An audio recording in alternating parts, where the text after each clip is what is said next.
Hey everybody, it's Jen Beck with Complete Health Revolution, and I just wanted to talk with you for a few minutes about one of the biggest myths that I think that the diet industry perpetuates.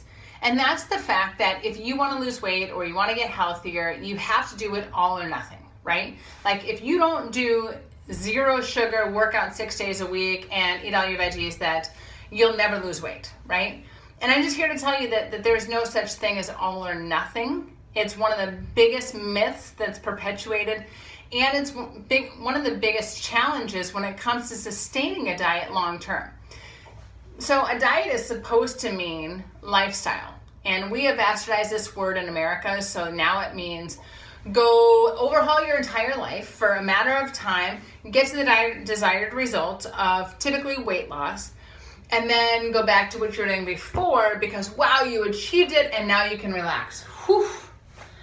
And the challenge is that most of us go back to doing what we were doing in the first place that actually created the weight issue and created the health issues in the first place. So we don't want to overhaul everything. We want to take baby steps. We want to make lifestyle changes that are sustainable for life, right? And all or nothing shows up in a lot of different ways. I see a lot with people that are first starting out or have been down that road, but like they're getting started making healthier choices again. And so when we think about that, you may hear people say, well, I'm going to start fresh tomorrow. Maybe they fell off the wagon, right, in their mind. Like I had a donut, or I had a piece of birthday cake, or whatever it is, right? They fell off the wagon in some way, shape, or form. So I'm going to have a clean start tomorrow. Or I'm going to eat all of the stuff in my house that's bad, so that way when I'm good, it'll be easier. Right? Without realizing they're setting themselves up for a harder battle because now their body is craving that junk. And now they've also got the toxicity that came with it. Right? And some people will say, well, I've got this birthday party, or I've got this family reunion, or I've got X, Y, and Z. Once that's done, then I'll start fresh. I actually had one client when we first started working together. He goes, it was awesome. He goes, for the last 2 weeks, I just kept saying, Nutritious is coming June 14th. So we can have that Skyline, or we can have that Graders, we can have that donut, we can have whatever, because Nutritious is coming June 14th and we're done. And it's like, I get that mentality where we want to have that fresh start, but it also sets us up for a really big hardship. Because our brain locks onto the fact that we can't have that anymore. So now it wants it that much more. I was talking with a client earlier today, and she was talking about getting started after her family reunion coming this weekend. And we were talking about, doing a meal plan that eliminates sugar and gluten and grains, because that's really what her body is going to need to heal and restore. And I could see the anxiety rising because she has such a strong sugar addiction. Like, what am I going to do without my sugar? What am I going to do without that? Like, how is that even going to happen? How can I do that? Like, all of these questions you could see were just rolling around her head, and she shared some of those. And so it's not, I reassured her, I said, it's not about doing it all or nothing, right? I mean, you've been eating sugar for the last 60 years of your life, right? Not doing it perfectly in the beginning is not going to hurt you or kill you, right? I mean, we've had our lifestyle habits for our entire life, most of us. And so it's a matter of looking at, like, how do we start creating those changes? And it's not about all or nothing. It's about all or something. So if you want to make healthier changes, start adding in more vegetables, right? Make that a priority. Draw a line in the sand, like, I'm not going to have any sugar until I eat a vegetable. That will cut your sugar content down if you're not a vegetable fan already. And it's going to start enhancing your taste buds because you'll start getting used to more of the bitter foods like vegetables. And you're not going to have as much of a sugar craving. Adding in healthy fats, right? I'm not going to have any sugar until I eat a healthy fat like a nut or a seed or avocado or something of the like. So that way we're setting ourselves up for success by adding things in versus cutting things out. Right? When we cut things out, our brain goes into scarcity and survival mode, and it craves it 10 times more.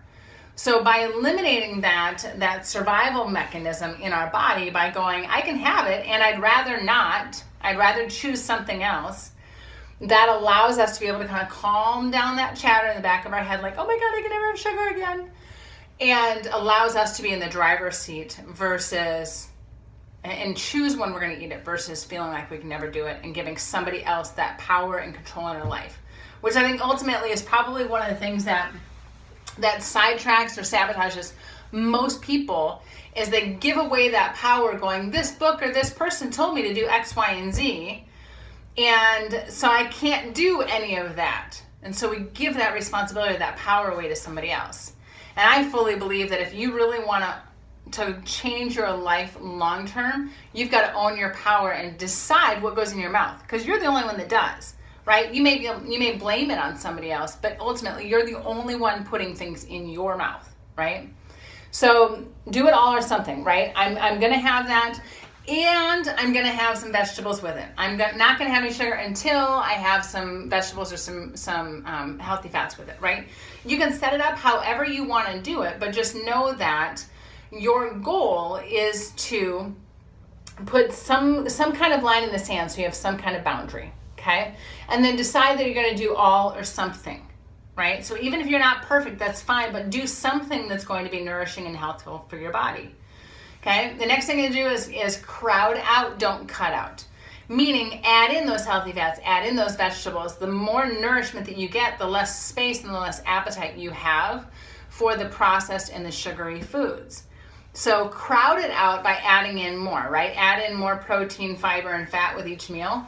So that way you actually get the nourishment your body needs, and you're going to crave a lot less sugar anyhow, okay? And then the last thing is really focusing on that nourishment, right? I've talked about it the entire time, but focus on that nourishment. How can you maximize the amount of nourishment that you can get at a meal or in a snack, and still enjoy life and still enjoy indulgences every now and then and things like that? I mean, I ultimately live a 90-10 life where 90% of the time I'm focused on nourishment and nutrition, and the 10% I don't worry about. I can indulge in that once in a while because it's not like I'm set up so that my body is protected and I'm healthy.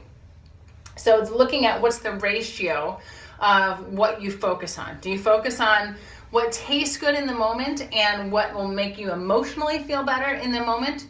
Or do you focus on nourishment and then choose what you're going to indulge in? For me, I mean, I enjoy a glass of red wine. I enjoy some chocolate. I might even enjoy some ice cream occasionally, but it's rare versus the norm. Now, rewind the clock 20 years, you'd see me living on donuts, Skittles, and Twizzlers. Far cry from that. But I'm also here to tell you that you can start with baby steps and graduate your way to optimal health and wellness, okay? So it's not all or nothing, it's all or something. So pick one thing that you're going to add in to your health, add into your nourishment, add into your food intake today, and just start getting consistent with that one thing, right? Add in one more vegetable, add in one more serving of healthy fats, whatever it is. But pick one thing that you're going to add in, and then post it in the comments below so we can be able to cheer you on, encourage you, and also give ideas to other people that might be going, well, where the heck do I start? So this is Jen Beck with Complete Health Revolution, and I thank you for tuning in today. Remember, it's not all or nothing, it's all or something. Take care.